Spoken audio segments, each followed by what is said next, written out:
شاہی قلعہ لاہور میں رکھے گئے سکھ مہاراجا رنجیت سنگھ کے مجسمے کو 2 برسوں میں 3 مرتبہ حملہ کر کے توڑے جانے کے بعد یہ سوال کیا جا رہا ہے کہ آخر ہمارا رنجیت سنگھ سے کیا جھگڑا ہے۔ تاریخ پر نظر دوڑائی جائے تو ایسے کسی جھگڑے کی کوئی وجہ نظر نہیں آتی، چونکہ مہاراجا رنجیت سنگھ پنجاب کا واحد حکمران تھا جس کی حکومت اور فوج میں سکھوں کے علاوہ مسلمان اور ہندوؤں کی ایک بڑی تعداد بھی اہم ترین عہدوں پر فائز تھی۔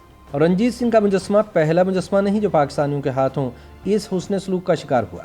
حال ہی میں قومی ہیرو اور ہاکی اولمپئن سمیع اللہ کے مجسمے کے ساتھ اس سے بھی بدتر سلوک ہوا۔ ماڈرن لاہور کے بانی سر گنگا رام جیسے محسن کے مجسمے کے گلے میں تو لوگوں نے جوتوں کے ہار ڈال دیے اور پھر اسے توڑ دیا۔ برسوں پہلے سعادت حسن منٹو نے اس افسوسناک واقعے کا نوحہ بھی لکھا تھا۔ لاہور مال روڈ پر لالا لاجپت رائے کے مجسمے کا بھی یہی حشر ہوا۔ کراچی میں گاندھی کا مجسمہ نصب ہوتا تھا، وہ بھی توڑ دیا گیا۔ کنگ ایڈورڈ میڈیکل کالج کے باہر کنگ ایڈورڈ کا اور دیال سنگھ کالج کے باہر دیال سنگھ کا مجسمہ نصب ہوتا تھا، وہ دونوں بھی توڑ دیے گئے۔ پنجاب یونیورسٹی اولڈ کیمپس کے باہر سابق وائس چانسلر الفریڈ وولنر کا مجسمہ ابھی قائم ہے، مگر ان کے نام پر اسپرے گن کے ساتھ اسلامی جمعیت طلبہ کا نام لکھ دیا گیا ہے۔ اس مجسمے کا قطبے کے دائیں جانب ایک طلبہ تنظیم نے نیلی روشنائی سے اپنے اجتماع عام کا اعلان تحریر کر رکھا ہے۔ سوال یہ ہے کہ یہ سب کچھ کیوں ہو رہا ہے؟ انڈیپینڈنٹ اردو کی ایک رپورٹ کے مطابق اس کی بڑی وجہ تو یہ ہے کہ جناح کے پاکستان میں مذہب کے نام پر عوام کا سیاسی اور نفسیاتی استحصال کیا گیا، جس کا نتیجہ ایسے واقعات کا باعث بن رہا ہے۔ دوسرا یہ کہ ہمارے ہم مجسموں کے بارے میں سماجی سطح پر ایک گرہ لگی ہوئی ہے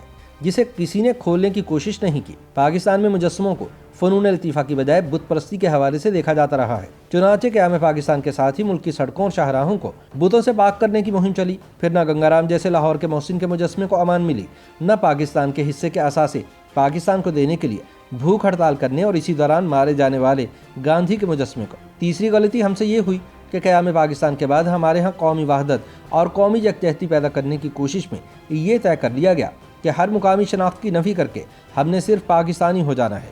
اسی لیے آج تک کہا جاتا ہے کہ ہم پنجابی، سندھی، بلوچ اور پشتون نہیں بلکہ ہم پاکستانی ہیں۔ تاہم ناقدین کہتے ہیں کہ ہم اپنی مقامی شناخت کے ہر حوالے کو ساتھ رکھ کر بھی اچھے اور سچے پاکستانی ہو سکتے تھے۔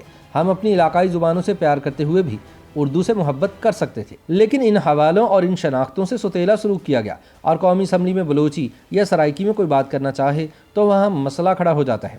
چنانچہ آج اگر کوئی پنجاب کی تاریخ کے حوالے سے اور رنجیت سنگھ کی بات کرتا ہے تو سماج کا نفسیاتی خودکار دفاعی نظام اسے خطرہ سمجھ کر متحرک ہو جاتا ہے۔ کسی نے علاقائی زبان کی بات کی تو اسے اردو کے لیے خطرہ سمجھ لیا گیا، کسی نے مقامی ہیرو کی بات کی تو اسے قومی ہیرو کی نفی تصور کر لیا گیا۔ قومی وحدت کی تلاش کا یہ طریقہ فطری نہیں تھا۔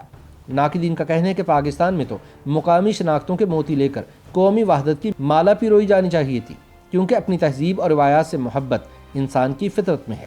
اس کا ابطال بھی کیا جائے تو رد عمل آتا ہے اور پولرائزیشن بڑھتی ہے۔ ابھی دیکھ لیجئے، متوازن انداز سے کوئی بھی دوسرے کو قبول نہیں کر رہا۔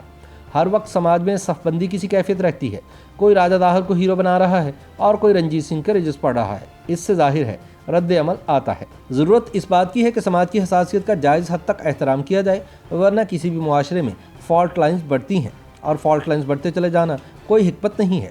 اس طرز فکر سے بہت نقصان ہوا اور معاشرہ نفسیاتی گرہوں کا شکار ہو گیا۔ ناقدین کے مطابق اس خطے پر بہت سے ادوار آئے جو اب تاریخ کا حصہ ہیں۔ تاریخ سبق بھی ہے، تذکیر بھی اور عبرت بھی۔ کوئی جو چاہے حاصل کر لے، لیکن تاریخ کے کسی بھی پڑاؤ کی نفی نہیں کی جا سکتی۔ ان کا کہنا ہے کہ رنجیت سنگھ بھی ایسا ہی ایک پڑاؤ ہے۔ لاہور ہی میں اس کی ارتھی کو جلایا گیا، اس کی سمادھی بھی لاہور شاہی قلعے کے پاس ہے۔ اس کی بیوی رانی جندہ بھی کوئی معمولی کردار نہ تھی۔ ہمیں یہ بھی نہیں بھولنا چاہیے کہ جب انگریزوں نے فتح کے بعد رانی جندہ کو جلا وطن کیا تو افغانستان کے بادشاہ دوست محمد خان نے اس پر احتجاج کیا۔ یہ بھی یاد رہے کہ دوست محمد خان ہی کے زمانے میں رنجیت سنگھ کے ہاتھوں افغان فوج کو شکست ہوئی تھی اور پشاور ان کے ہاتھ سے نکل گیا تھا۔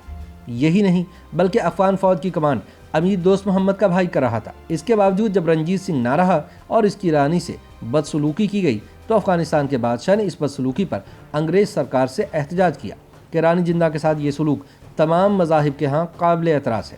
لیکن آج کے حالات دیکھیں تو حیرت ہوتی ہے کہ مسلم معاشرے کی وہ وسعت فکر کہاں گئی۔ رانی جندہ نے لندن میں وفات پائی، لیکن اس کی راکھ لاہور لائی گئی اور رنجیت سنگھ کی سمادھی میں رکھی گئی۔ رنجیت سنگھ اور رانی جندہ کا لاہور پر اتنا حق تو مان لیجئے کہ یہاں مائی جندہ کی حویلی کے باہر رنجیت سنگھ کا ایک مجسمہ بغیر توڑے موجود رہے۔